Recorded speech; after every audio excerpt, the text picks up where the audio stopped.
આ છે દરિયાઈ બોટ. આ પંખો દેખાય છે જેનાથી બોટની દિશા નક્કી કરી શકાય છે. આ છે ઓખા બંદર જે તમે જોઈ શકો છો મિત્રો. તો ફાઇનલી બધી બોટ બહાર કાઢી લેવામાં આવી હતી કારણ કે વરસાદી વાતાવરણ હતું. તો હવે બોટનું સફાઈ કામ ચાલી રહ્યું હતું. આને કહેવાય હેન્ડલ જેનાથી બોટને મેનેજ કરી શકાય છે. આ બોટનું કેબિન છે જેમાં ખલાસીઓને બેસવાનું હોય છે. આ રસોડું છે જેમાં તેની રસોઈ બનાવતા હોય છે. આને લંગર કહેવાય જેનાથી બોટની બ્રેક કરવામાં આવે છે મિત્રો. પછી અમે રૂક્ષ્મણી માતાના મંદિરના દર્શન કરી અને અમને પારણે ઝુલાવીને અમે નીકળી ગયા હતા ગોપી તળાવ તરફ.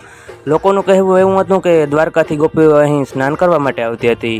તો ફાઇનલી અમે ટાઢા થવા માટે શેરડીનો રસ પી લીધો. પછી અમે પૂગી ગયા હતા મોગલધામ તરફ. મોગલધામના દર્શન કરી અમે નાગેશ્વર મહાદેવના દર્શન કરી લીધા હતા. તો ફાઇનલી અમે ગીત વગાડતા વગાડતા નીકળી ગયા હતા ઘરે મિત્રો. અમારા સોની સાહેબે અર્ટિગાને ઘોડો કરી હતી એટલે કે 140 કિમી પ્રતિ કલાક. પછી અમે રાત્રિનું ભોજન કરી અને ફાઇનલી અમે નીકળી ગયા હતા કુલદીપ સાહેબની બોક્સર લઈને ઘરે. લાઈક ફોલો કરો.